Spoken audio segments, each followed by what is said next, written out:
بسم اللہ الرحمن الرحیم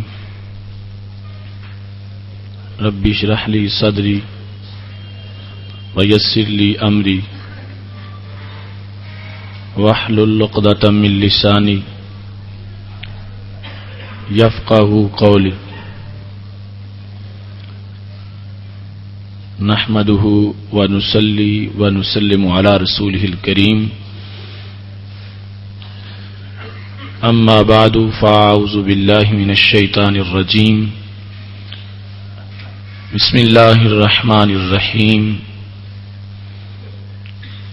واعتصموا بحبل اللہ جمیعا ولا تفرقوا صدق اللہ العظیم وصدق رسولہ النبی الکریم الامین ان اللہ وملائکتہ یصلون علی النبی یا ایھا الذین آمنوا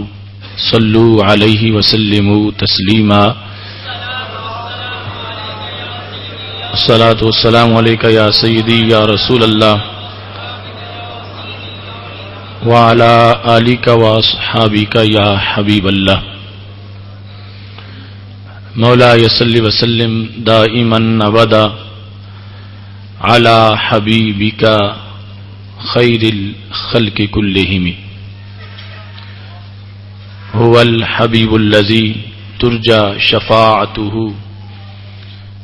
لكل هول من الأهوال مقتحم يا أكرم الخلق مالي من ألوذ به سواك عند حلول الحادث العممی ربی صلی وسلم دائما ابدا علی حبیبک خیر الخلق کلہم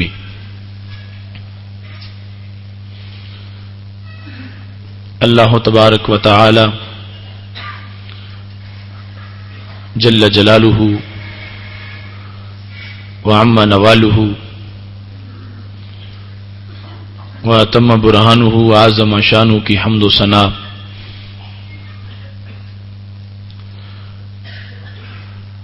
اور حضور شافع معاشر مالک کوثر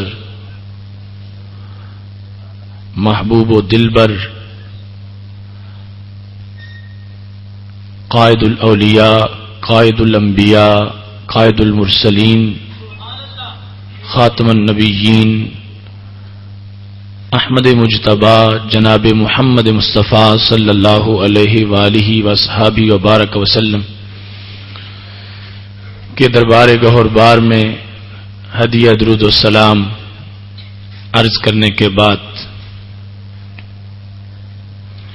وارثان منبر و محراب ارباب فکر و دانش محتشم معزز حضرات و خواتین، رب ذوالجلال کے فضل اور توفیق سے ہمیں ان پرکیف لمحات میں سہانی صبح کے اندر ادارہ صراط مستقیم کے فہم دین کورس میں 19ویں سبق میں شرکت کی سعادت حاصل ہو رہی ہے۔ میری دعا ہے خالق کائنات جل جلالہ ہماری روزانہ کی یہ حاضری اور روزانہ کا یہ وظیفہ اپنے دربار میں قبول فرمائے، اور خالق کائنات جل جلالہ یہاں شرکت کرنے والے تمام حضرات کو اور خواتین کو اور بذریعہ انٹرنیٹ شرکت کرنے والے تمام احباب کو اپنے خصوصی فضل و کرم سے مالا مال فرمائے۔ ہماری آج کی گفتگو ہے اس موضوع پر ترک تقلید کی تباہ کاریاں۔ میری دعا ہے خالق کائنات جل جلالہ ہم سب کو قرآن و سنت کا فہم عطا فرمائے اور قرآن و سنت کے ابلاغ و تبلیغ اور اس پر عمل کی توفیق عطا فرمائے۔ میں نے قرآن مجید برہان رشید کی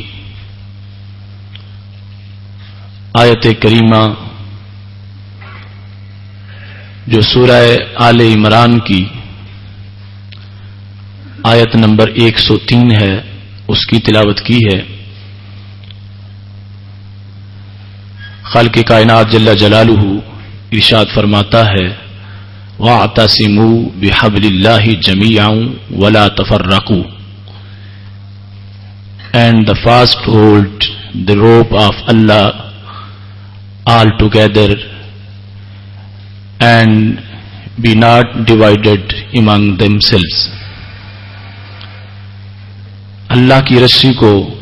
مضبوطی سے پکڑ لو اور اس کے بعد آپس میں تفرقہ نہ کرو۔ دین متین وہ صراط مستقیم ہے کہ جس کی وجہ سے بندے کو خالق کائنات جل جلالہ کے دربار تک رسائی ملتی ہے اور ایک انسان خالق کائنات جل جلالہ کے دربار کا اور اس کی بارگاہ کا مقرب بن جاتا ہے۔ حبل اللہ سے مراد مفسرین نے مختلف معنی لیے ہیں۔ حبل اللہ قرآن بھی ہے، سنت بھی ہے، سارا دین اللہ کی رسی ہے۔ اس سلسلہ میں امام طحطاوی نے در مختار کے حاشیہ میں جو معنی بیان کیا وہ تقریباً تمام معنی کا جامع ہے۔ رسی میں مختلف چیزوں کو اکٹھا کیا جاتا ہے اور ان کا وجود یکجا محسوس ہوتا ہے۔ تو وہ فرماتے ہیں اللہ کی رسی سے مراد قرآن و سنت کی روشنی میں جو فقہ کا بہت بڑا ذخیرہ امت کو میسر آیا ہے، خالق کائنات جل جلالہ اس کے بارے میں فرما رہا ہے وَاعْتَصِمُوا بِحَبْلِ اللَّهِ جَمِيعًا وَلَا تَفَرَّقُوا هِيَ التَّمَسُّكُ بِمَا بَيَّنَهُ الْفُقَهَاءُ التمسک بما بینہ الفقہاء من العلوم کہ فقہاء نے مہارت حاصل کرنے کے بعد قرآن مجید کی آیات اور احادیث نبوی کو ملا کر جو تشریحات کی ہیں وہ سارے کی ساری اللہ کی رسی ہے اور اس کی پھر تقلید کرنا، اس کو ماننا، یہ اس رسی کو پکڑنا ہے۔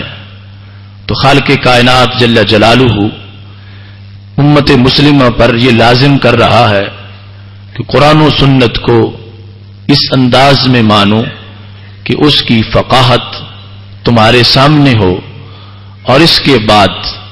اپنا تعلق بھرپور پوری زندگی اس کے ساتھ رکھو۔ جو لوگ اور جو فقہاء اور ائمہ تمہیں قرآن و سنت کی تعلیم تمہاری وقت کی ضرورت کے مطابق اور آئندہ حالات کے لحاظ سے دینے والے ہیں اور ان کے ساتھ کسی طرح کا کوئی اختلاف نہ کرو۔ ترک تقلید اور اس کی تباہ کاریاں، اس موضوع کو سننے سے پہلے ہمیں ابتدا میں یہ جاننا پڑے گا کہ وہ تقلید کیا چیز ہے اور اس کا دائرہ کار کہاں تک ہے اور اس کی شرعی حیثیت کیا ہے۔ پھر پتہ چلے گا کہ اس کو ترک کرنے سے خرابی کیا لازم آئے گی۔ تو قرآن و سنت میں احکام دو طرح کے ہیں۔ ایک وہ احکام ہیں کہ جو بالکل بدی ہیں، واضح ہیں، ان کا بیان قرآن مجید میں اور سنت میں واضح طور پر ہے، تو ایسے احکام میں کسی طرح کی تقلید کی کوئی ضرورت نہیں ہوتی۔ مثال کے طور پر نماز کی فرضیت ہے، تو اب اس میں آپ کہیں کہ ہم کسی کی تقلید کرتے ہوئے اس کو 5 مانتے ہیں، تو نہیں، یہ وہ امور ہیں کہ جن کے اندر تقلید چلتی نہیں، براہ راست قرآن و سنت میں ایسا واضح لکھا ہوا ہے۔ لہذا روزے کی فرضیت، نماز کی فرضیت، حج کی فرضیت، یہ وہ چیزیں ہیں کہ جن کے اندر تقلید مؤثر نہیں ہوتی اور جائز نہیں ہوتی، ان کو تقلید کے بغیر ہی مانا جاتا ہے اور تقلید کی ضرورت ہی نہیں ہوتی۔ دوسری طرف وہ احکام ہیں کہ جن کا واضح بیان قرآن و سنت میں نہیں ہے، تو ایسے احکام کے اندر کسی نہ کسی امام کی تقلید کی جاتی ہے۔ اب یہاں سے یہ بھی ذہن میں پکا بٹھا لینا چاہیے کہ جو لوگ یہ شورش برپا کرتے ہیں کہ دیکھو قرآن مجید جب موجود ہے تو تم قرآن کو چھوڑ کے پھر کسی امام کے پیچھے چلتے ہو، تو ان کے سامنے اس موقف کو واضح کر دیجئے کہ جو احکام قرآن و سنت میں بدیہی طور پر موجود ہیں، ہم ان میں کسی کی تقلید کرتے ہی نہیں، اور ان میں براہ راست قرآن و سنت سے ہی ان احکام کو مانا جاتا ہے۔ اب نماز کی فرضیت اس لیے نہیں کہ امام اعظم ابو حنیفہ رحمۃ اللہ علیہ نے کہا کہ فرض ہے تو ہم اس کو فرض مانتے ہیں، یہ چونکہ بدیہی طور پر موجود ہے۔ بدیہی کا مطلب یہ ہے کہ ایسا نہیں کہ کسی ایسے لفظ سے اس کی فرضیت ہم پہ کی گئی ہو جو 2 معنی میں مشترک ہے، اب پتہ نہیں اس کا معنی کون سا مراد لینا ہے کون سا نہیں لینا، یا اس میں ترجیح کس کو دینی ہے یا کس کو نہیں دینی، یا تاریخ کے لحاظ سے اس میں ناسخ اور منسوخ کی حیثیت کیا ہے، ایسی کوئی بھی چیز درمیان میں موجود نہیں۔ جن امور کو، احکام کو بدیہی طور پر بیان کیا گیا ہے، ان میں ہم تقلید کرتے ہی نہیں کسی کی، یہ جائے کہ ہم پہ کوئی اعتراض کرے کہ تم نے ان چیزوں میں کسی کو اپنا امام بنایا ہوا ہے، تو ایسے تمام امور پر ہمارے ہاں کوئی تقلید نہیں ہوتی۔ لیکن دوسری طرح کے جو احکام ہیں ان میں تقلید کے بغیر کسی کا بھی گزارا نہیں، یہ ظاہر ہے، اور یہ علیحدہ بات ہے کہ کچھ کرتے ہیں اور مانتے بھی ہیں، اور کچھ کرتے ہیں لیکن چھپاتے بھی ہیں۔ تو دوسری طرح کے احکام، مثال کے طور پر قرآن مجید برہان رشید میں مطلقہ کا حکم جب بیان کیا گیا کہ جس عورت کو طلاق ہو جائے تو اس کی عدت کا حکم سورہ بقرہ کی آیت نمبر 228 میں ہے، والمطلقات یتربصن بانفسہن ثلاثۃ قروء، وہ عورتیں جن کو طلاق ہو جائے وہ اپنے آپ کو روک کے رکھیں، یعنی طلاق کے بعد آگے ابھی شادی نہ کریں۔ کتنی دیر تک؟ ثلاثۃ قروء، 3 قر۔ اب قروء جو ہے یہ قر کی جمع ہے، قر ان کی جمع ہے قروء، اور قر جو ہے وہ حیض پر بھی بولا جاتا ہے اور طور پر بھی بولا جاتا ہے، اور یہ دونوں چیزیں آپس میں متضاد ہیں۔ ماہواری کے دن ان کے حکم اور ہیں اور طہارت کے دن ان کے احکام اور ہیں۔ لفظ ایک ہے لیکن معنی 2 ہیں۔ ایک ہی لفظ کے 2 معنی، جب ایک لفظ بنیادی طور پر دونوں کے لیے ہی وضع کیا گیا ہو تو اس لفظ کو ان معنی کے درمیان مشترک سمجھا جاتا ہے۔ لفظ کو جب واضح نے بنایا تھا تو دونوں معنی سامنے تھے، یہ نہیں ہے کہ ایک معنی حقیقی ہے اور دوسرا مجازی ہے، دونوں ہی معنی حقیقی ہیں۔ تو جب ایک لفظ کے 2 معنی ہیں اور دونوں ہی حقیقی ہیں اور دونوں میں فرق زمین و آسمان کا ہے، ایک ہے حیض دوسرا ہے طور، اگر حیض والا معنی ہوگا تو مطلب یہ ہوگا کہ جس کو طلاق ہوئی وہ اپنے آپ کو 3 حیض تک روک کے رکھے،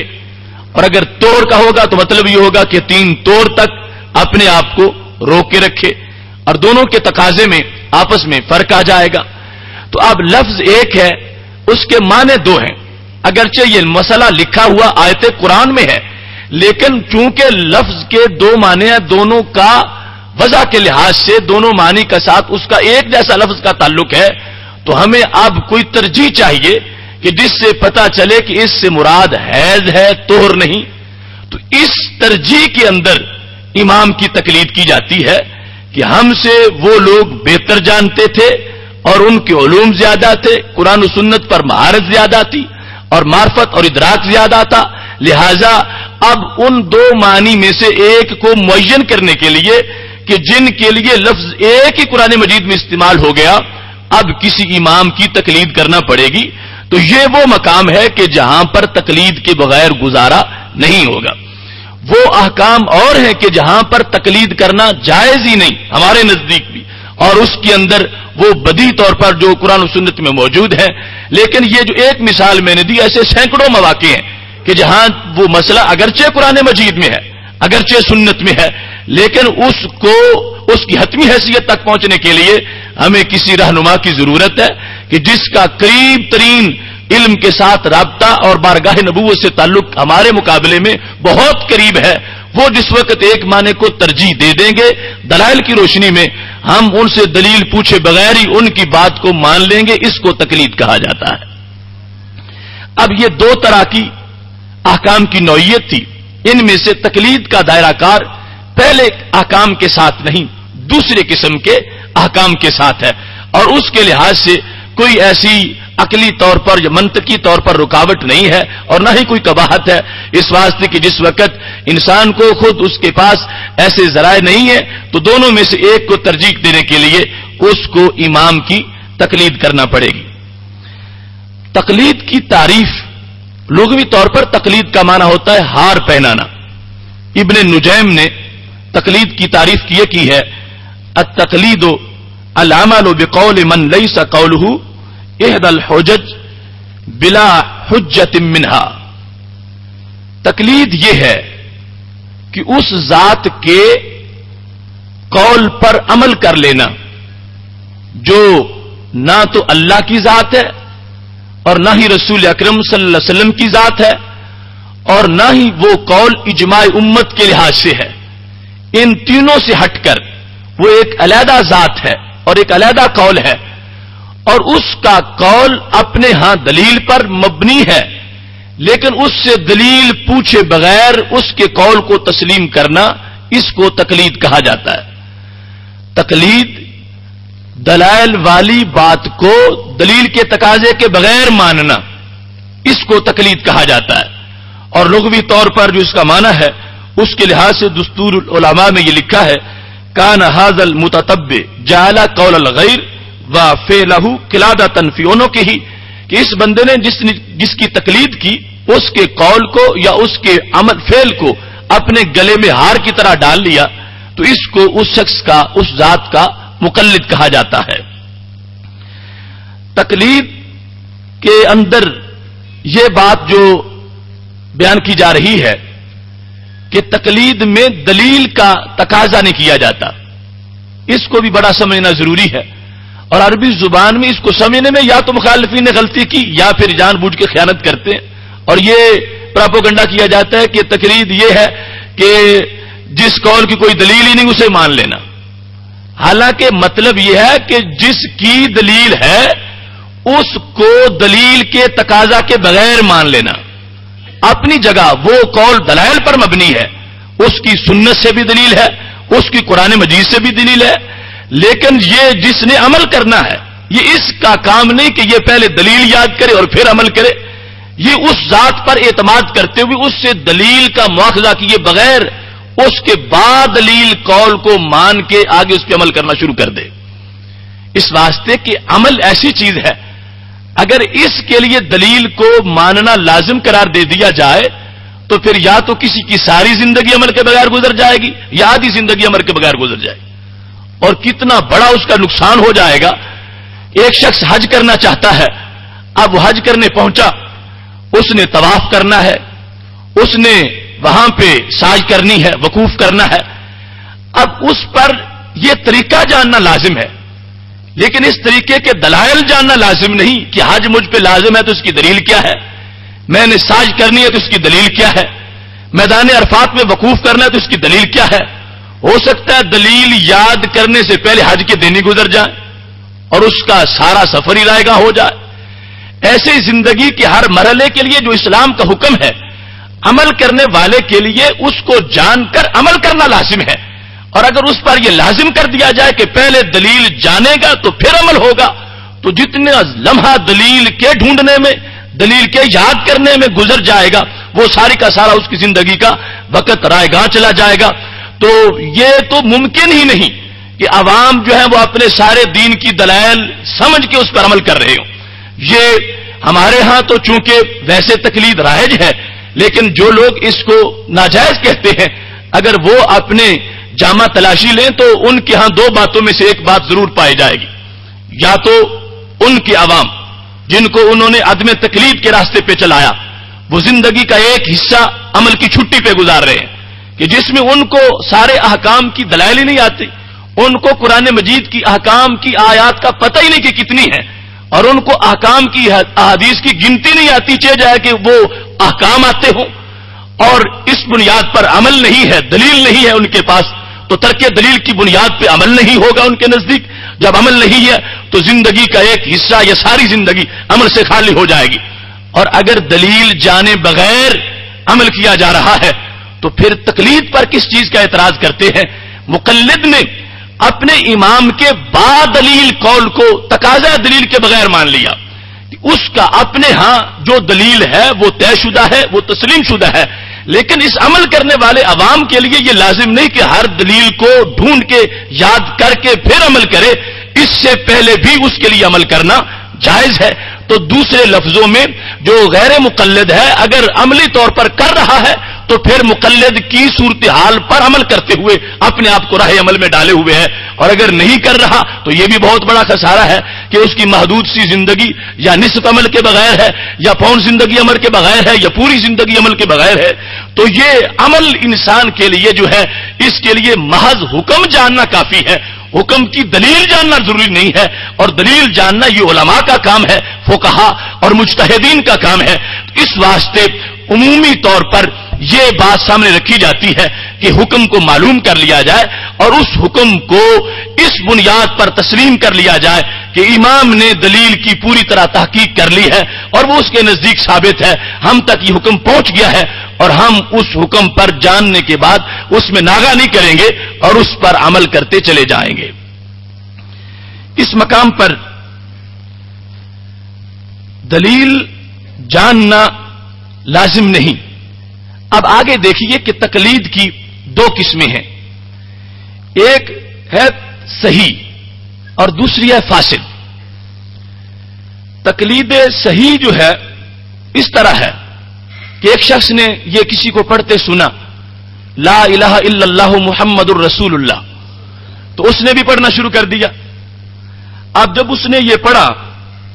اس سے پوچھا گیا کہ تم یہ کلمہ کیوں پڑھتے ہو؟ تو اس نے کہا کہ وجدت المؤمنین یقولون ھذہ الکلمہ، میں کو دیکھا وہ یہ کلمہ پڑھتے ہیں، اور جب وہ یہ کلمہ پڑھتے ہیں فیکونون المسلمین عند اللہ تعالی، اس بنیاد پر ان کو اللہ کے قریب مسلمان سمجھا جاتا ہے۔ میں نے لوگوں کو دیکھا کہ وہ یہ کلمہ پڑھتے ہیں تو ان کو اللہ کے ہاں مسلمان قرار دے دیا جاتا ہے۔ فقلتھا ایضا، میں نے بھی یہ کلمہ پڑھ لیا، لأکون مسلما، تاکہ میں بھی مسلمان بن جاؤں۔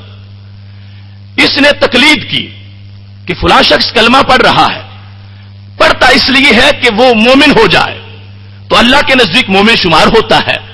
تو میں نے بھی اس کو دیکھ کر میں نے بھی کلمہ پڑھ لیا، اور کیوں پڑھا؟ تاکہ میں بھی اللہ کے نزدیک مومن بن جاؤں۔ تو یہ تقلید ہے جو کہ صحیح تقلید ہے، جس میں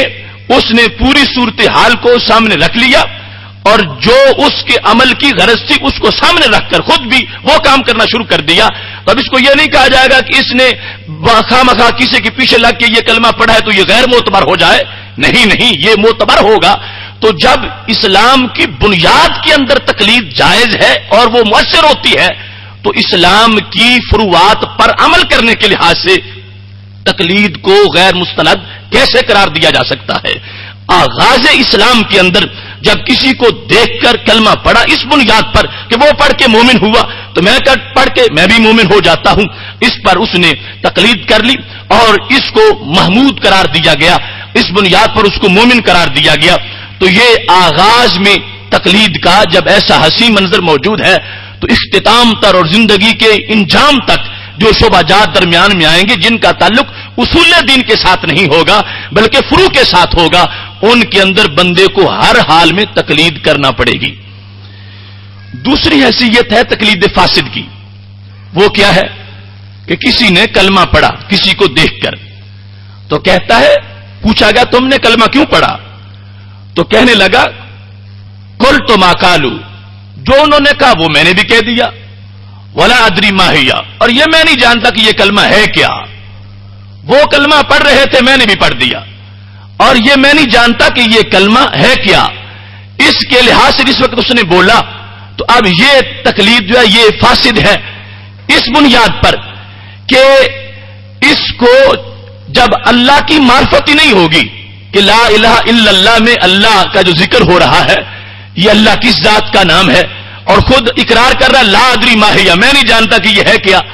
میں یہ نہیں جانتا اور میں نے یہ پڑھ لیا، وہ پڑھ رہے تھے، تو یہ تقلید جو ہے یہ فاسد ہوگی۔ اس بنیاد پر وہ مومن قرار نہیں پائے گا اور اس کو مسلمان نہیں کہہ سکیں گے۔ تو ہم جس تقلید کے دائی ہیں وہ تقلید صحیح ہے، اور وہ تقلید فروع کے اندر ہے، اور اس تقلید کے لحاظ سے پھر بھی آگے دو قسمیں ہیں، ایک ہے تقلید محمود اور ایک ہے تقلید مذموم۔ محمود وہ ہے کہ جس کی شریعت میں تعریف کی گئی ہے، اور مذموم وہ ہے کہ جس کی شریعت میں مذمت کی گئی ہے۔ قرآن مجید میں بار بار یہ آیا ہے کہ جس وقت مشرکین مکہ کو یہ کہا جاتا تھا کہ آؤ تم کلمہ پڑھ لو اور داخل ہو جاؤ اسلام میں، سورہ المائدہ میں ہے آیت نمبر 104، وَإِذَا قِيلَ لَهُمْ تَعَالَوْا إِلَىٰ مَا أَنزَلَ اللَّهُ وَإِلَى الرَّسُولِ قَالُوا حَسْبُنَا مَا وَجَدْنَا عَلَيْهِ آبَاءَنَا، کہ جب ان کو کہا جائے کہ آ جاؤ تم ادھر اللہ کی طرف آ جاؤ، اللہ تعالیٰ کی طرف اور اللہ تعالیٰ کے رسول صلی اللہ علیہ وسلم کی طرف، تو کیا کہتے ہیں؟ حسبنا ما وجدنا علیہ آباءنا، جس طریقے پر ہم نے اپنے آبا کو پایا وہی ہمارے لیے کافی ہے، ہمیں قرآن کی ضرورت نہیں، ہمیں سنت کی ضرورت نہیں، ہمیں اللہ تعالیٰ کی طرف جانے کی ضرورت نہیں، ہمیں رسول اکرم صلی اللہ علیہ وسلم کی طرف جانے کی ضرورت نہیں، حسبنا ما وجدنا علیہ آباءنا۔ تو یہ بھی لوگ ایک قسم کی تقلید کر رہے ہیں، لیکن ان کی مذمت کی گئی، ان کا رد کیا گیا کہ یہ تمہارا قول درست نہیں ہے، تمہارے آبا کے پاس وہ دکھوں کا علاج کہاں ہے جو تمہارے رب کے پاس موجود ہے اور تمہارے رسول اکرم صلی اللہ علیہ وسلم کے پاس ہے، تم اس شرک سے نکلو اور اسلام کے اندر داخل ہو جاؤ۔ ان کو ان کی اس طریقے کو جو وہ کہتے تھے جو آبا کا دین تھا وہ ہمارے لیے کافی ہے، اسی پر رہیں گے، اس تقلید کی مذمت کی گئی اور اس کا رد کیا گیا، اور ہم ہرگز ایسی تقلید کے لمبردار نہیں ہیں۔ یہ بھی کسی کا غلط پراپوگنڈا ہے، اگر وہ تقلید کے بارے میں ایسی آیات پڑھتا ہے تو یہ ہم خود اس کا رد کرتے ہیں۔ یہ تقلید مذموم ہے، 1% بھی ایسی تقلید جائز نہیں ہے، اس واسطے کہ جن کی تقلید کی جا رہی ہے وہ خود کفر میں ڈوبے ہوئے ہیں، وہ خود مشرک ہیں، ان کے پیچھے جانے والے کیسے بچ سکیں گے؟ ہم اس تقلید کے دائی ہیں کہ جس میں امام بھی صراط مستقیم پہ جا رہا ہے تو تقلید والے بھی صراط مستقیم پہ جا رہے ہیں۔ اور قرآن مجید برہان رشید کی آیات میں اس کا ذکر موجود ہے۔ حضرت یوسف علیہ السلام نے تقلید کا ذکر کیا تھا، اور سورہ یوسف کے اندر آیت نمبر 38 ہے۔ حضرت یوسف علیہ السلام سے جب پوچھا گیا کہ آپ اپنا موقف واضح کریں، آپ کس ملت پر ہیں، کیا کرنے والے ہیں؟ فرمایا واتبعت ملت آبائی ابراہیم و اسحاق و یعقوب، میں نے اتباع کی اپنے آبا کی ملت کی، باپ دادا کی ملت کی میں نے اتباع کی۔ وہ کون؟ فرمایا وہ حضرت ابراہیم علیہ السلام، حضرت اسحاق علیہ السلام، حضرت یعقوب علیہ السلام۔ اب یہاں بھی حوالہ باپ دادا کا دیا جا رہا ہے، لیکن یہ محمود ہے، یہ مذموم نہیں، اس کی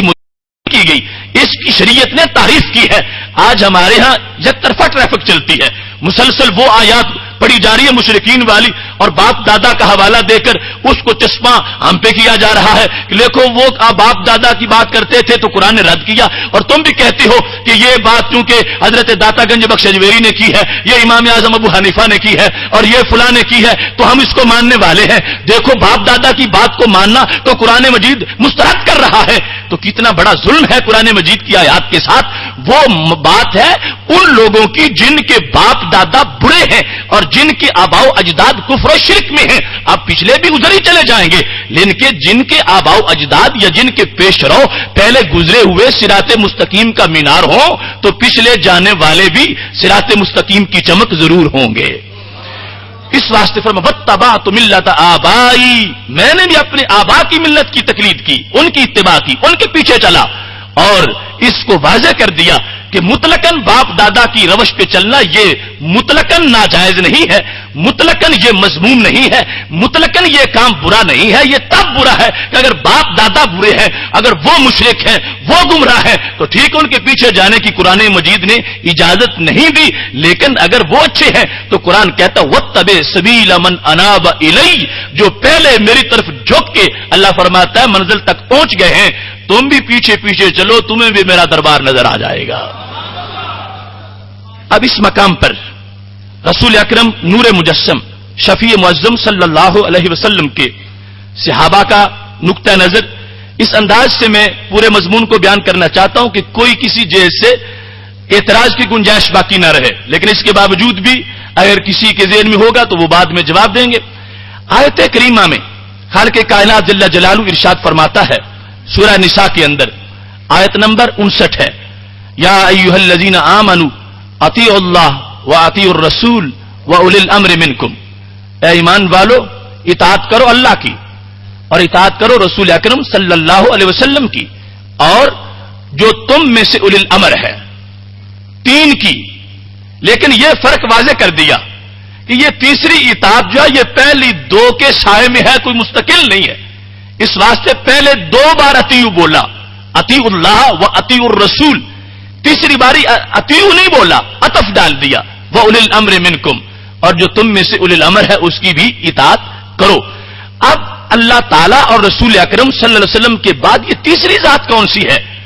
آج یہ بھی ایک نعرہ اٹھتا ہے بس اللہ کی اطاعت، رسول اکرم صلی اللہ علیہ وسلم کی اطاعت، اس کے سوا کوئی چیز نہیں اور ہم کچھ مانیں گے نہیں۔ تو جو یہ کہتا ہے ہم اور کوئی نہیں مانیں گے تو یہ اولی الامر کا لفظ وہ مان کیسے سکتا ہے؟ اس پر اس کا یقین کیسے ہوگا؟ اگر اس کو نہیں مانے گا تو قرآن کو کیسے مان سکے گا؟ خالق کائنات جل جلالہ تو تین اطاعتوں کا حکم دے رہا ہے، دو مستقل ہیں اور تیسری ان کے ضمن میں ہے، اطیعوا اللہ و اطیعوا الرسول و اولی الامر منکم، اطاعت کرو اللہ تعالیٰ کی، اطاعت کرو رسول اکرم صلی اللہ علیہ وسلم کی، اور اطاعت کرو اس ذات کی جو تم میں سے امر والی ذات ہے، نہ وہ اللہ کی ذات ہے اور نہ ہی رسول علیہ السلام کی ذات ہے، وہ تم میں سے ہی ایک امتی کی ذات ہے، لیکن وہ ذات اتنی بڑی ہے کہ خالق کائنات جل جلالہ نے اس کے کردار کو دیکھ کر اور علوم کو دیکھ کر اس کی اطاعت کو اپنی اطاعت قرار دے دیا ہے۔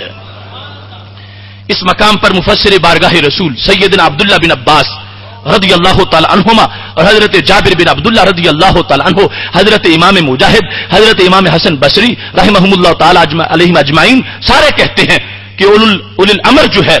اس سے مراد ہے فقہا، وہ لوگ جنہوں نے قرآن و سنت میں درک حاصل کیا اور ایک مقام تک پہنچ گئے، مرتبہ اجتہاد تک پہنچے، تو خالق کائنات جل جلالہ فرما رہا ہے میری اطاعت کرو میرے محبوب علیہ السلام کی اور ان کی اطاعت کرو۔ مطلب یہ ہے کہ حقیقت میں اطاعت جو ہے وہ سمٹ کے دو بن جائے گی اور دو پھر ایک بن جائے گی، لیکن تینوں کو بیان کر دیا کہ جہاں میں ابتدا میں بیان کر رہا ہوں جو احکام بدی طور پر ہیں وہاں تو کسی کی تکلیف کی ضرورت نہیں، لیکن جہاں پر وہ ایسے سینکڑوں مواقع ہیں کہ پتہ ہی نہیں چلتا کہ دو معنی سے معنی کون سا مراد ہے، یا ہمارا جو نیا مسئلہ پیش ہو گیا یہ کس آیت کے زمرے میں آ رہا ہے اور اس کی دلیل کون سی چیز بن سکتی ہے، تو اس مقام پر جا کر وہ جو اولی الامر ہیں وہ مسئلہ حل کرتے ہیں اور ان کے حل کو شریعت مطہرہ نے پہلی دو اطاعتوں کے زیر سایہ قرار دے دیا ہے۔ اسی واسطے رسول اکرم نور مجسم شفیع معظم صلی اللہ علیہ وسلم فرما رہے ہیں اصحابی کالنجوم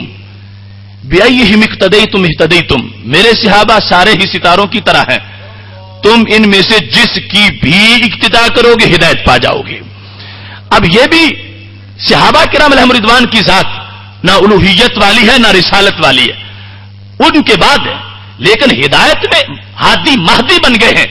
تو ان پر لازم کر دیا علیکم بسنتی وسنت الخلفاء الراشدین، لوگوں تم پر میری سنت بھی لازم ہے، میرے خلفاء راشدین کی سنت بھی لازم ہے۔ اس پر عموم خصوص میں خلفاء کا ذکر کر دیا اور عموم میں تمام صحابہ کرام علیہم رضوان کا ذکر کر دیا. اب وہ ہدایت کے ستارے بنے ہیں. اب جو ان کی ہدایت کو مان کے چلے گا، یہ نہیں کہا جائے گا کہ اس نے کوئی نیا دین اختیار کر لیا اور یہ اللہ تعالیٰ اور رسول اللہ صلی اللہ علیہ وسلم سے ہٹ کے کسی کے پیچھے چل رہا ہے. نہیں، خود انہوں نے اس کے پیچھے چلایا ہے. لہذا صحابہ کرام علیہم رضوان کی اتباع کے اندر جو چیز اس کو حاصل ہوگی، یہ بھی اولی الامر کا ایک حصہ ہے. اور اس کی وجہ سے خالق کائنات جل جلالہ اس بندے کو اپنی رضا کا حصول عطا فرمائے گا.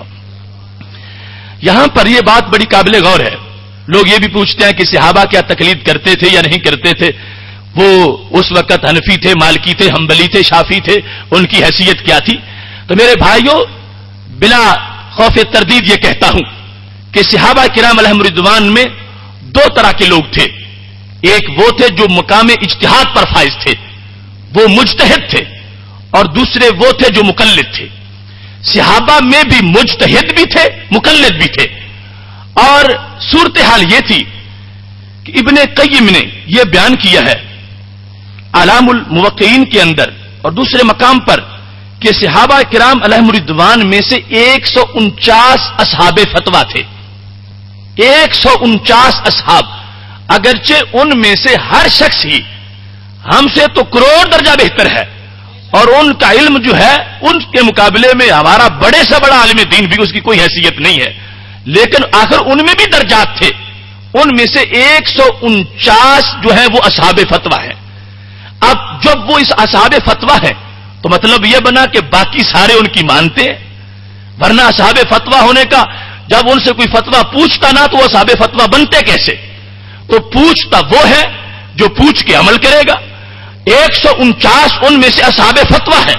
اور باقی ہزاروں سارے ان کے مقلدین ہیں. اور اس پر دلیل یہ ہے کہ آج وہ فتاوی ہمارے سامنے موجود ہے. مصنف ابن ابی شیبہ ہے، مصنف عبد الرزاق ہے، تہذیب الآثار ہے، سیر اعلام النبلاء میں بعض آثار ہیں. بہت سی کتابوں کے اندر وہ صحابہ کے فتوے ہیں اور انداز وہ ہے جو ہمارے ائمہ فقہا کا انداز ہے. کیا کہ ان سے جب مسئلہ پوچھا گیا تو انہوں نے حکم بیان کیا، اس کی دلیل بیان نہیں کی. تو پتا کیا چلا کہ مجھ سے پوچھنے والے صحابی، میں نے جو مسئلہ بیان کیا تم پر دلیل جاننا لازم نہیں، حکم جاننا لازم ہے. تو صحابہ کرام علیہم رضوان اپنے مفتیوں سے فتویٰ پوچھ رہے ہیں. 149 مفتی صحابہ کے جب فتویٰ دیتے ہیں تو دیتے ہوئے اس انداز میں دیتے ہیں جیسے مقلد کو سمجھایا جاتا ہے. ان کو ساتھ دلیل کا بیان نہیں کرتے بلکہ صرف حکم بیان کرتے ہیں اور حکم سن کر صحابی مان جاتے ہیں اور عمل کرنا شروع کر دیتے ہیں. جب ایک صحابی جو خود ہدایت کے ستارے ہیں وہ دوسرے صحابی مجتہد کی تقلید کرتے وقت وہ دلیل نہیں پوچھتے، دلیل کے بغیر آنکھیں بند کر کے ان کے پیچھے چل کے عمل کرتے ہیں تو ہدایت کے رہنما بنتے ہیں. تو ہم ایسا کریں گے تو اس میں کون سی قباحت موجود ہوگی؟ 149 اصحاب فتویٰ ہیں اور ان کے فتاوی ہزاروں کی تعداد میں ہمارے پاس موجود ہیں. اور انداز وہ ہے جو فقہا کا انداز ہے، بعد والے فقہا کا، کہ دلیل نہیں بیان کی، مسئلہ بیان کیا ہے، حکم بیان کیا ہے. اور اگر جاننا لازم ہوتا عمل کرنے والے کے لیے، جس طرح کہ آج کچھ لوگوں نے موقف اپنا لیا ہے، تو چاہیے تھا کہ ہر فتویٰ میں حکم کے ساتھ قرآن سے دلیل ہوتی، پھر سنت سے دلیل ہوتی، پھر صحابی مانتے اور کہتے اب تم نے تقاضے پورے کر لیے ہیں، اب ہم اس پہ عمل کریں گے. مگر قربان جاؤں ایمان صحابہ پہ، انہوں نے اپنے اماموں کی بات آنکھیں بند کر کے مان لی ہے کہ یہ ان پر ہے، انہوں نے تحقیق کر لی ہے. لہذا یہ جب تحقیق کر چکے ہیں تو ہمیں اب دلیل کے مطالبہ کی ضرورت ہی نہیں ہے. اس انداز میں اللہ اور رسول علیہ السلام کے علاوہ کسی ذات کے قول کو بغیر دلیل کے مان جانا، اسے ہی تقلید کہا جاتا ہے. اب اس میں صحابہ کرام علیہم رضوان میں چونکہ یہ 149 لوگ ہیں اور پھر ہر ایک کے کچھ نہ کچھ ماننے والے ہیں، تو اس واسطے واضح طور پر یہ صورتحال نہ بنی جس طرح کے بعد میں مالکی، حنبلی، شافعی کہلوایا گیا. چونکہ اس وقت اصحاب فتویٰ اور مجتہدین جو بیان کرنے والے ہیں وہ ایک ایک شہر کے ایک ایک مفتی کو ماننے والے ہیں. کوفہ والے اپنے مفتی کو، مدینہ شریف والے اپنے مفتی کو، مکہ شریف والے اپنے مفتی کو، یہاں تک کہ جب دوسرے صحابی کا ان کے سامنے قول پیش کیا گیا تو وہ کہنے لگے انادا قول زید اناخذ قولا کا ونادا قول زید، ابن عباس تمہاری بات مانے اور زید کی بات چھوڑ دیں؟ نہیں، ہم ان کی مانتے ہیں پہلے بھی تو بعد میں بھی ان کی ہی مانیں گے۔ تو یہ تقلید شخصی کا بھی ایک دستور تھا صحابہ کرام علیہم رضوان کے اندر، اور باقاعدہ خلفائے راشدین نے اس کی وضاحت کی تھی، اس واسطے کہ حضرت عمر رضی اللہ تعالی عنہ ایک مقام پہ تقریر فرما رہے تھے تو آپ نے اس تقریر کے اندر اس بات کو واضح طور پر بیان فرما دیا۔ یہ تقسیم ہو رہی تھی شعبہ جات کی کہ کس طرح فتویٰ لیا جائے گا اور کس طرح آگے اس کے اوپر عمل کیا جائے گا۔ تو حضرت عمر فاروق رضی اللہ تعالی عنہ اس سلسلہ میں بیان کر رہے تھے کہ جس شخص نے قرات کا مسئلہ پوچھنا ہو وہ حضرت ابی بن کعب کے پاس جائے، اور جس نے وراثت کی بات پوچھنی ہے وہ حضرت زید بن ثابت کے پاس جائے، اور جس نے فقہ کا معاملہ پوچھنا وہ حضرت معاذ بن جبل رضی اللہ تعالی عنہ کے پاس جائے۔ تو اب یہ بات بھی سامنے آئی کہ یہ نعرہ محض جذباتی ہے کہ ہمیں کسی اور کے فتوے کی ضرورت نہیں، سب کچھ قرآن مجید میں ہے۔ جب سب کچھ واضح طور پر ہر چیز جزی جزی لکھی ہوئی ہوتی تو پھر قرآن ہوتا کروڑوں پاروں کا، پھر سب کچھ اس انداز میں تفصیل میں آ جاتا۔ اب ہے سب کچھ مگر ہر سوچ اس سب کچھ تک پہنچ نہیں سکتی، کوئی سوچ پہنچتی ہے اس مقام پر، ہر سینہ نشیمن نہیں جبریل امی کا، ہر فکر نہیں طائر فردوس کی صیاد، وہ فکر خدا داد سے روشن ہے زمانہ، آزادی افکار ہے ابلیس کی ایجاد، اس مقام تک پہنچنا یہ خاص لوگوں کا معاملہ ہے۔ اب جب حضرت عمر رضی اللہ تعالیٰ عنہ یہ تقسیم کر رہے تھے اور وہ بھی پہلے محبوب علیہ السلام کی حدیث کی روشنی میں، تو یہ سوال پیدا ہو سکتا تھا کہ عمر تمہیں کیا ضرورت ہے اب ان شعبہ کی تقسیم کرنے کے لیے؟ سب کچھ تو قرآن میں ہے، سنت میں، وہ پڑھنے کی دعوت دو،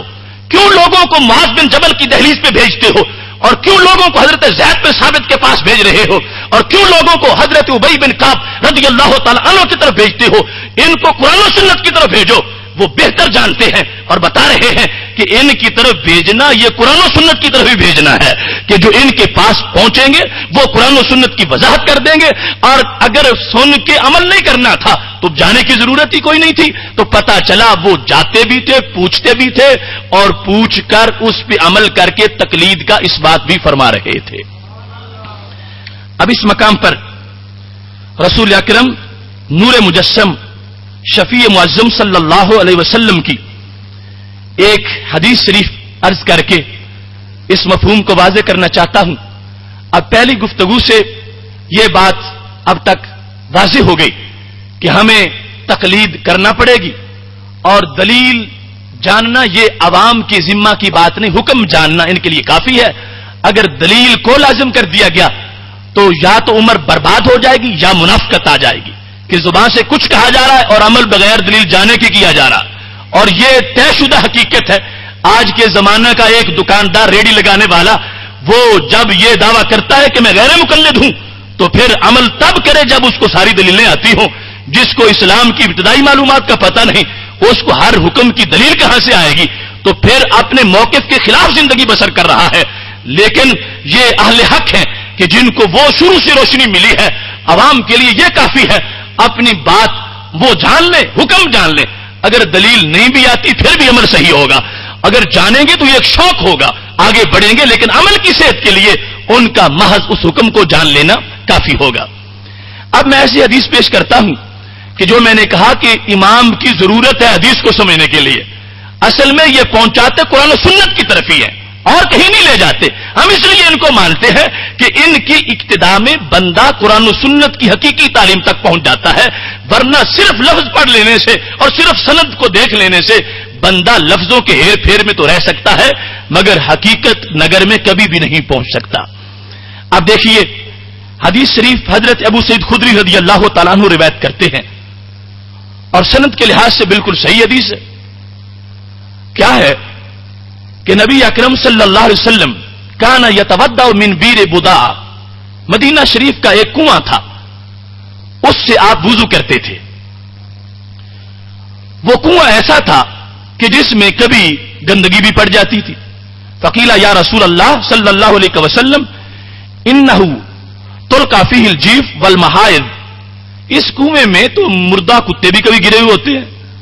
اور کبھی اس میں حیض والے کپڑے بھی گرے ہوئے ہوتے ہیں، تو آپ اس سے وضو کر لیتے ہیں۔ تو محبوب علیہ الصلوۃ والسلام نے جواب دیا ان الماء لا ينجس، پانی پلید نہیں ہوتا، یہ لفظ ہے رسول اکرم صلی اللہ علیہ وسلم کی۔ اب یہ حدیث شریف اس کی محض جو سند پڑھ لے گا کہ راوی صحیح ہے تو کیا وہ حق تک پہنچ جائے گا؟ کبھی بھی نہیں پہنچے گا۔ اس واسطے کے لفظ کیا ہے؟ ان الماء لا ينجس، کہ پانی پلید ہوتے ہی نہیں۔ تو کیا کسی ذی عقل انسان کی عقل یہ تسلیم کرتی ہے کہ پانی وہ چیز ہو جو پلید ہو ہی نہ سکے؟ ان الماء لا ينجس، واضح ترجمہ ہے کہ پانی پلید نہیں ہوتا۔ تو کیا اس سے یہ مراد ہے کہ جو کچھ بھی پانی سے ہو جائے وہ پلید ہوتا ہی نہیں؟ اس میں خواہ اتنی گندگی پڑی ہو پھر بھی چونکہ پانی چیز ہی ایسی ہے جو پلید ہی نہیں ہوتا، یہ کیسے ہو سکے گا؟ جبکہ ادھر میرے محبوب علیہ السلام تو فرماتے ہیں اگر گھڑے میں کتا منہ ڈال گیا تو اس کو 7 مرتبہ ڈھیلا رگڑ کے صاف کرو، پھر وہ صاف ہوگا، ورنہ صاف نہیں ہوگا۔ تو گھڑا یا برتن پلید کیسے ہوا اگر پانی پلید نہیں ہوا؟ تو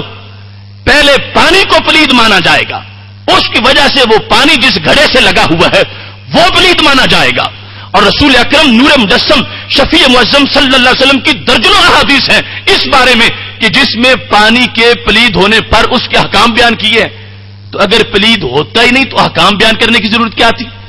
کنویں میں اگر کبوتر مر جائے تو اتنے ڈول نکالو، بلی مر جائے تو اتنے ڈول نکالو۔ اگر پانی پلید ہونے والی چیز ہی نہیں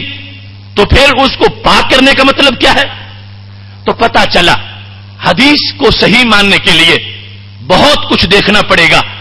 سند بھی بڑی لازم ہے لیکن سند کے ساتھ اس کی عملی صحت کو بھی دیکھنا پڑے گا کہ دیگر احادیث سامنے رکھیں گے تو پھر پتہ چلے گا کہ الماء سے ہر پانی کی بات نہیں کی جا رہی، ایک خاص پانی کی بات کی جا رہی ہے۔ اس مقام پر امام کی ضرورت ہے کہ جو پوری مہارت رکھتا ہے ذخیرہ حدیث پر، ساری احادیث کو سامنے رکھتا ہے اور پھر معنی درمیان سے نکال کے سپرد کر دیتا ہے کہ لوگوں گمراہ نہ ہو جانا کہ حدیث کے لفظ رٹ لو کہ پانی پلید ہوتا ہی نہیں، جو کچھ ہو جائے اتنے کلو اس میں گندگی پڑی ہو وہ پلید ہوتا ہی نہیں کیونکہ حدیث کے لفظ ہیں۔ نہیں، یہ مجتہد کی شان ہے کہ وہ حدیث کا صحیح معنی بیان کر کے بتا دے گا کہ صرف سند نہ دیکھو، صرف الفاظ نہ دیکھو، پورے ذخیرہ حدیث کو دیکھو تو پھر پتہ چل جائے گا کہ اس حدیث کا مطلب کیا ہے۔ اب کیا مطلب ہے؟ بیر بدا ایک کنواں ہے جو چشمہ نما ہے، پیچھے سے پانی آتا ہے آگے باغ کو جاتا ہے، اس کی حیثیت انہار کے پانی کی سی ہے۔ اس میں کبھی کپڑا حیض کا گرا یا کوئی ایسی چیز گری وہ نکال لی گئی، اس کے بعد پانی بہتا رہا، نیا پانی آ گیا۔ اب جس وقت نیا پانی آیا تو اس صورتحال میں صحابہ کو یہ تشویش ہوئی کہ پہلے یہاں ہی تو پلید پانی تھا، اس کنویں کے اندر دیواروں کے ساتھ پلید پانی لگا ہوا تھا، اب اس کے بعد پاک پانی پیچھے سے آ گیا ہے، تو وہ جو پلید پانی اکثر تو نکل گیا لیکن کچھ اینٹوں کے ساتھ بھی لگا ہوا تھا، تو اس جو تھوڑا تھوڑا ساتھ لگا ہوا تھا اس کی وجہ سے نیا آنے والا بھی پلید ہو جائے گا۔ تو میرے محبوب علیہ الصلوۃ والسلام نے فرمایا یہ شریعت مطہرہ میں گنجائش موجود ہے، چونکہ یہ مائع قلیل نہیں ہے، مائع کثیر ہے، پیچھے سے مسلسل پانی آ رہا ہے، تو جو اینٹوں وغیرہ سے کچھ پہلا پانی لگا ہوا تھا وہ اس نئے آنے والے سے وہ بھی بہہ جائے گا، اس کے بارے میں کوئی تشویش نہ رکھو، اس واسطے کہ پانی جب بہہ جائے اور پلیدی نکال لی جائے اور اس کا اثر ختم ہو جائے تو پانی پلید نہیں رہتا، پاک ہو جاتا ہے۔ اب کہاں یہ مطلب کہ سمجھا جائے کہ کتا بھی اندر ہی پڑا ہوا ہو اور کہا جائے کہ پانی پاک ہے، پانی سے بدبو آ رہی ہو تو حدیث پڑھی جائے ان الماء لا ينجس، کہ پانی پلید نہیں ہوتا اگرچہ بدبو آ رہی ہو۔ ہرگز محبوب علیہ الصلوۃ والسلام کا یہ مطلب نہیں تھا، یہ پس منظر تھا جس میں مخصوص پانی کے بارے میں پوچھا جا رہا تھا، وہ پانی نہیں کہ جس میں کتا مرا ہوا ڈوبا ہوا ہو اور پھر بھی سرکار فرما رہے ہو کہ میں اسے وضو کرتا ہوں، یہ پلید نہیں ہوتا۔ اس کا تصور کرنا بھی کتنی بڑی غلطی ہے۔ مطلب یہ تھا پانی پلید نکل گیا، پیچھے سے پاک آ گیا، پلیدی بھی دور کر دی گئی، اور پانی جو اب موجود ہے اس میں نہ تو پلیدی تھی اس کا رنگ ہے، نہ پانی کے ذائقے پر اس پلید چیز کی کوئی چیز تاثیر کر رہی ہے اور نہ ہی اس سے بدبو آ رہی ہے۔ اگرچہ کچھ پانی بعد والا پہلے پانی کے ساتھ ملاقات ضرور کرے گا. لیکن محبوب علیہ السلام فرماتے ہیں یہ شریعت میں گنجائش ہے ایسی صورتحال کے اندر جب پانی کثیر ہو, تھوڑے کا وہی مسئلہ ہے, پھر بھی کثیر پانی کی شکل میں فرمایا ان الماء لا ينجس, اب اس کو پاک سمجھو, اس پر کسی طرح کا کوئی اعتراض نہ کرو. اب اگر اس کو پہلے مفہوم میں رکھا جائے تو پھر رسول اکرم نور مجسم شفیع معظم صلی اللہ علیہ وسلم فرماتے ہیں لا یبولن احدکم فی الماء الدائم, تم میں سے کوئی شخص بھی کھڑے ہوئے پانی میں پیشاب نہ کرے, اس واسطے کہ وہ پانی پلید ہو جائے گا, تمہارا غسل ناجائز ہو جائے گا. تو اگر ان الماء لا ينجس کا مطلب مطلقاً یہ ہے کہ پانی پلید ہوتا ہی نہیں, تو پانی میں پیشاب کرنے سے منع کیوں کیا اور پیشاب والے پانی کو پلید کیوں قرار دیا؟ اور دوسری طرف رسول اکرم نور مجسم شفیع معظم صلی اللہ علیہ وسلم کی ایک حدیث ہے, اس سے مطلب بالکل سامنے آ جائے گا. کیا فرمایا ان الارض لا تنجس, زمین پلید نہیں ہوتی. تو اب اس کا کیا مطلب ہے کہ جتنا ڈھیر بھی گندگی کا پڑا اس پر نماز پڑھو پلید نہیں ہوتی؟ نہیں, مطلب یہ ہے کہ لا تبقى نجسن, پلید باقی نہیں رہتی کہ ایک مرتبہ پلید ہو گئی تو سمجھو قیامت تک پلید ہی رہے گی. فرمایا نہیں, اگر وہاں سورج کی روشنی پڑ گئی, بدبو دور ہو گئی اور پلیدی کی کوئی نشانی وہاں پہ موجود نہیں رہی, تو اب وہ زمین پاک ہو گئی ہے. زمین پلید نہیں ہوتی مطلب یہ ہے کہ جب وہاں سے نجاست زائل ہو جائے تو پھر بعد میں بھی پلید نہیں رہتی, پھر پاک ہو جاتی ہے. جیسے ایک شخص نے مسجد میں پیشاب کر دیا تو رسول اکرم صلی اللہ علیہ وسلم نے فرمایا اس پر بالٹی پانی کی بہاؤ. اب اگر پلید نہیں ہوتی تھی تو وہ پانی کیوں اس پہ ڈیلا اور اس کو صاف کیوں کروایا؟ تو مطلب یہ تھا کہ پلید ہو تو جاتی ہے مگر یوں نہ سمجھنا کہ اب قیامت تک پلید ہی رہے گی. جب نجاست اٹھا لی جائے, زمین کو کھرچ دیا جائے یا وہاں سے بدبو تک ختم ہو جائے تو اب اس کے بارے میں وام نہ کرو کہ یہ پلید ہے. زمین ایسی چیز نہیں کہ جو پلید ہی باقی رہے بلکہ پاک ہو جاتی ہے. تو جیسے یہ معاملہ تھا ایسے ہی میرے محبوب علیہ الصلوۃ والسلام فرما رہے تھے ان الماء لا ينجس, کہ پانی پلید ہو جائے تو اس کے بعد یہ نہ سمجھو کہ اب وہاں جتنا بھی آئے گا وہ پلید ہی ہوگا, اگلا نکل جائے گا تو پچھلا پلید نہیں ہوگا, اور کثیر کی شکل میں اس کے اندر طہارت موجود ہوگی اور اس میں وضو کرنے کا کسی طرح کی کوئی قباحت موجود نہیں ہے, بشرطے کہ جو پانی لیا جا رہا ہے اس میں بھی گندگی نہیں, بدبو بھی نہیں غالب, اور اس کے علاوہ ذائقے پر بھی گندگی کی تاثیر نہیں اور رنگ کے لحاظ سے بھی تاثیر نہیں. تو اب اس کو پاک سمجھا جائے گا اور اس کے ساتھ وضو کر لیا جائے گا. اب آپ کو اس حدیث سے اندازہ ہوا ہوگا یہ حدیث جو ساری میں پڑھ رہا ہوں سند کے لحاظ سے صحیح ہے. اگر صرف لفظوں کے اوپر ڈٹ جائے بندہ ان الماء لا ينجس تو کہاں تک تباہ ہو جائے گا, کتنی بڑی تباہی اس کے مقدر میں آ جائے گی کہ وہ ہر پلید چیز کو پاک سمجھنا شروع کر دے گا. یہاں سند کو دیکھنا محض کام نہیں دے گا, یہاں عملی صحت کو مانا جائے گا, جس کے بارے میں امام اعظم ابو حنیفہ نے کہا تھا اذا صح الحدیث فہو مذہبی, جب حدیث صحیح ثابت ہو جائے تو وہی میرا مذہب ہوتا ہے. مطلب کیا سند کے لحاظ سے بھی صحیح ثابت ہو جائے اور اس کے لحاظ سے عملی طور پر بھی صحیح ثابت ہو جائے تو اب وہ حدیث ہی مانی جائے گی, اس کے مقابلے میں کسی چیز کو نہیں مانا جائے گا. یہاں تک کہ ضعیف حدیث کو بھی امام صاحب نے اپنے قیاس پر مقدم کر دیا. ابن قیم نے اعلام الموقعین کے اندر پورا ایک باب لکھا ہے کہ جس کے اندر وہ سارے مسائل ہیں کہ جہاں امام صاحب ضعیف حدیث کو بھی قیاس پر ترجیح دیتے ہیں اور اپنے قیاس کو روک کر ضعیف حدیث پر عمل کرتے ہیں. اب اس مقام پر رسول اکرم نور مجسم شفیع معظم صلی اللہ علیہ وسلم کے فرامین اور اس کی امثلہ بہت زیادہ ہیں. بطور مثال میں نے ایک حدیث یہ پڑھی آپ کے سامنے کہ جس مقام پر حدیث کو حدیث مانتے ہوئے بھی ہمیں ضرورت ہے اس بات کی کہ اس کی حقیقت کو کس کے کہنے پہ مان لیا جائے, کہ وہ تقابل کون کر دے گا, اس طرح سارے علوم کو ملا کے نتیجہ کون نکالے گا اور روح کون نکال کے دے گا. یہ ایک زمانہ تو تھا حدیثیں اکٹھی ہو رہی تھی اور تطبیق اور ان کو سامنے رکھ کر سب سے ایک ہی بات نکالنا یہ مجتہد کی شان ہے اور یہ احسان ہے اس کا کہ اب امتی کے لیے اس مقلد کے لیے اگر خود ایک نماز کا مسئلہ تحقیق کے بعد اس کو پڑھنا پڑتا کہ میں پورے نماز کے مسائل کی دلیل جانوں تو 60-70 سال کا ہو جاتا, پھر اختلافات یاد کرتا, پھر نماز پڑھنا شروع کرتا, عمر گزر جاتی اور خائب و خاسر ہو جاتا. یہ راہ تقلید ہے کہ جس نے بندے کو مختصر وقت میں عمل کی لائن کے قابل بنا دیا ہے. رسول اکرم نور مجسم شفیع معظم صلی اللہ علیہ وسلم کے فرامین میں اور آیات میں ہمیں ترک تقلید کے لحاظ سے جو خرابیاں ہیں اس پر بھی بڑا مواد ملتا ہے. قالوا لو كنا نسمع او نعقل ما كنا في اصحاب السعير. جہنمیوں سے جب پوچھا جائے گا جو ہم جہنمی کیسے بنے, لو كنا نسمع او نعقل, کہنے لگے اگر ہم سن لیتے یا سمجھ لیتے تو ہم جہنمی نہ بنتے. کیوں بن گئے؟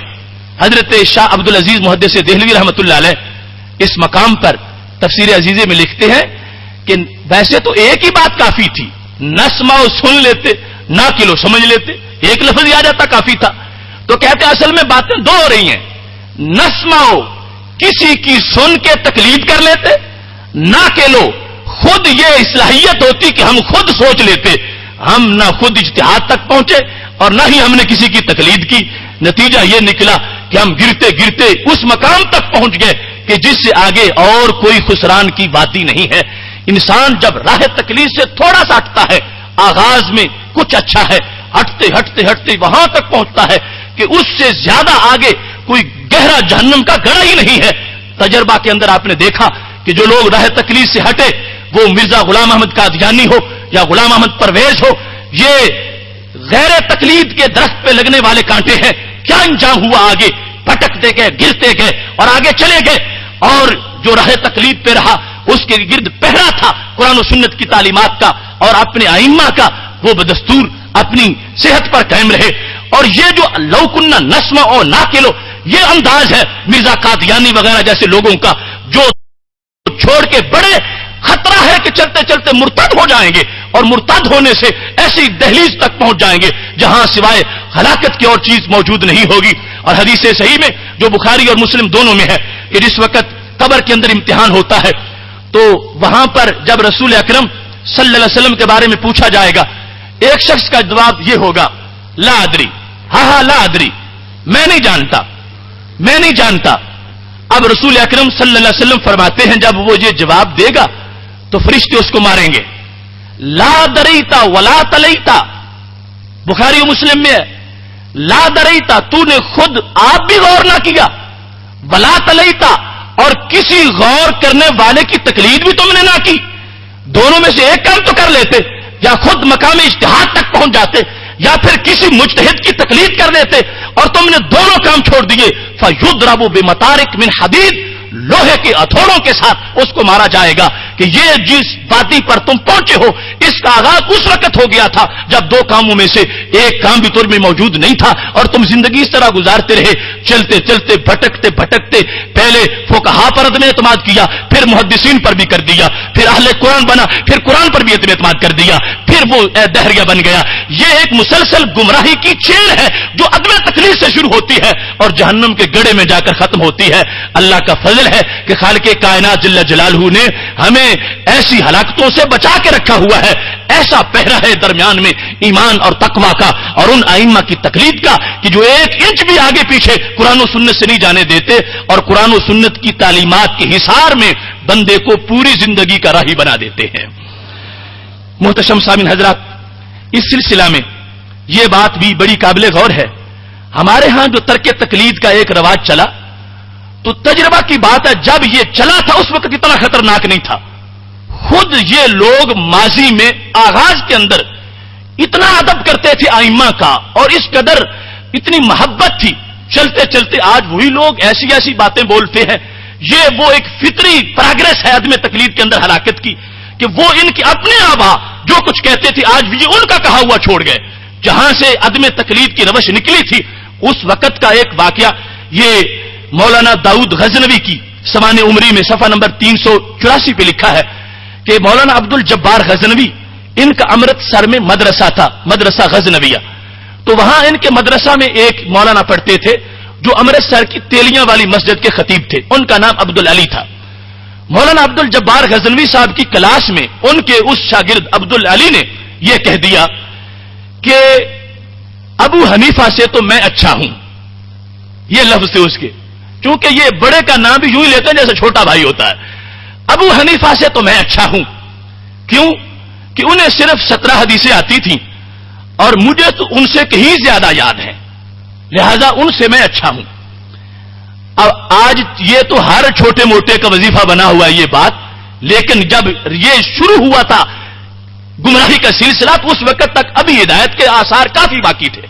عبد الجبار غزنوی کے چہرے کا رنگ سرخ ہو گیا اور اس نے اپنے شاگرد کو ڈانٹ کر مدرسہ سے نکال دیا. تم کون ہوتے ہو کہ امام ابو حنیفہ سے برابری کرتے ہو اور کہتے ہو ان کو صرف 7 حدیثیں یاد ہیں اور تمہیں اتنی زیادہ آتی ہیں, میں تمہیں نہیں پڑھاؤں گا, اتنے گستاخ ہو تم. نکال دیا اپنے درس سے. لوگوں نے کہا کہ مولانا اتنا بڑا بھی جرم کیا تھا کہ وہ تعلیم سے محروم ہو گیا,